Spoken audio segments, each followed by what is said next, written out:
pointing to his head. There you can see that. He's got the oxygen on. He's pointing to his head. I'm not quite sure if he felt something is there.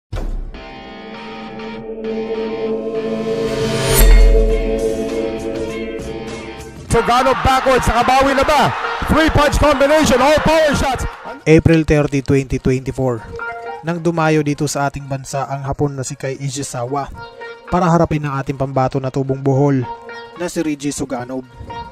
Habang duguan ng ating kababayan mga boss, may kita nating hindi ito pinaghihinaan ng loob, bagkus mas lalo pa itong nag-init at niratrat ang Hapon hanggang sa hindi na ito makatayo at isinugod pa nga sa hospital.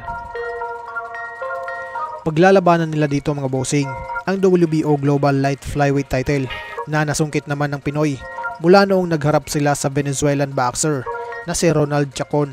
Ang Pinoy natin pambato mga boss na si Reggie Suganov ay may kartadang 14 na panalo, may 1 talo at 5 dito ay tinapos via knockout. Samantala ang Hapon naman mga boss ay may kartadang 11 panalo, may 4 na talo at 10 dito ay tinapos via knockout. Huwag na natin patagalin to mga boss, bakbakan na agad. Ito po sa ating venue. Ayun na nga mga bossing no, round 1. Ang height nito. Eto nga, agresibo ito nga Japanese na si Kai Ishizawa. Yung Luisito Espuwer. Yun, gumaganti si pinakita, alam din nila kung medyo Suganov dito nadedihado. mga boss. Ayan. There's a lot of... Iba yung gigil ng Haponist. Iba yung gigil ng Hapon. Ayan. Ganda ng mga pakawala ni Suganov mga boss. Talagang tumatama, hindi na iiwasan ng Hapon. Ayun, round 1 pa lang mga bossing, pero wala. Namagana yung mata ng Hapon. O magana talaga yung mga bossing. Mabanat na si Suganov mga bossing. Kapaan na naman silang dalawa rito. Now trying to go for the body Ishizawa, which could be a good idea against a taller fighter. As many body blows as he can, trying to soften up his opponent. He's got a 4-inch reach advantage, 4-inch height advantage, and about a 4-inch reach advantage. So tinatanggap lang po ng ating kababayan yung mga pakawala ng Hapon dito mga boss. Parang minumukbang niya ito mga bossing. Minumukbang niya yung suntok ng Hapon. Yun no. Bumarag si Hapon mga. Etong si Ishizawa also lost against parang sa tingin ko ay hindi pa masyadong gigil ang ating pambato. Just around the ring of course. Pero lahat ng mga suntok niya ay tumatama. Maganda yun sana yung kung ituloy-tuloy ng ating pambato yung mga ganong bitaw. Surge coming from Suganov. 2018, so he's been at ito na nga no, sugatan na po yung noo ng ating pambato. Siguro nagkabanggaan yung nagkaumpugan tong ulo nila. Exclusively in Cebu, Mandaue and here in Bohol. We know he's a power puncher, but he's being a little careless with his shots. And ayan mga boss, parang sumasabay na sa rhythm. Ito nga si Reggie Suganov. Iba talaga yung gigil ng Hapon. Ayan, makakabawi. Ayun, di pa tinuloy ng Pinoy. Baba. Parang nagyabang dito yung Hapon. Ang ganda sana ng pakawala ng Pinoy. So parang ayaw niya ituloy-tuloy. Gigil na gigil ang Hapon. Ayan.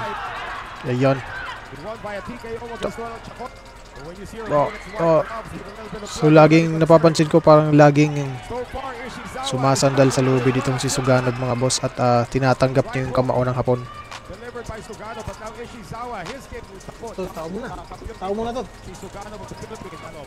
Ayun. Duguan na po ang ating pambato.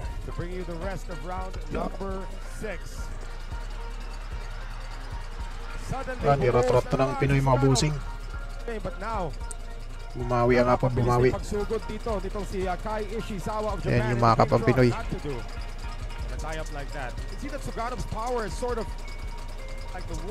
Eh, nagpapasuntok na naman si Suganov. Masakit din yan kahit ganyan yan. Masakit din yung suntok ng Hapon na yan. Yan, nasa lubid na naman siya. Pero kahit pa paano ay gumaganti na rin siya. Ayan na. Ba?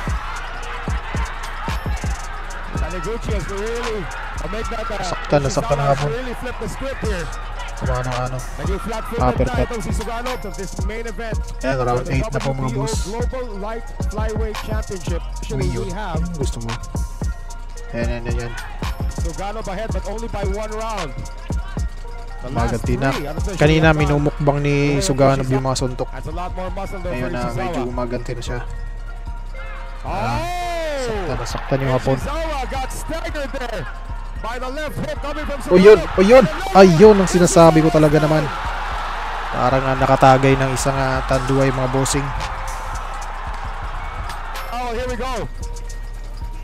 Slow motion. Oh. Ito pa, malupit na slow motion. Parang nakatagay ng dalawang tanduay tsaka isang kulapo. Ayan na, aba, tamaan yung Pinoy. Ayan, dito na magigil ang Pinoy. Ayan na.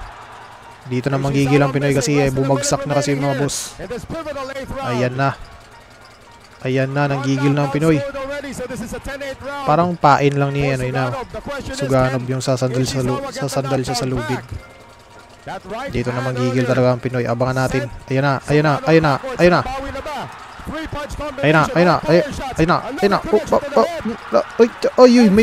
may hinagis na tuwalya. Ayun na nga, bumagsak na ito. Slow motion. Pack up.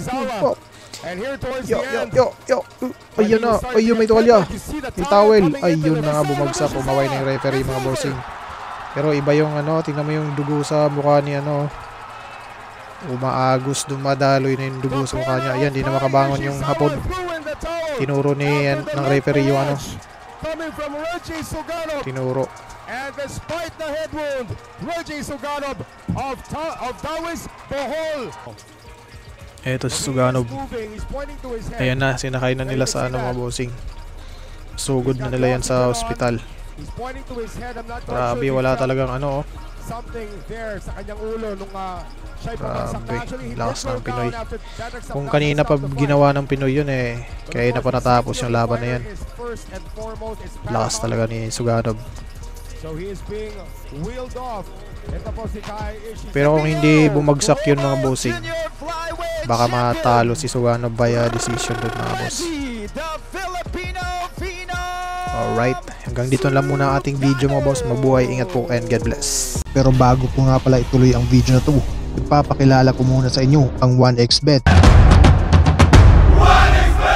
Pwede kang tumaya sa lahat ng sports, lalong-lalo na sa boxing. Ito ang pinaka-the best platform dahil magkakaroon ka ng up to 7k bonus basta't gamitin mo lang ang code na ito. I-click mo lang ang link sa baba at ilagay ang promo code na ito. Maraming salamat po mga boss.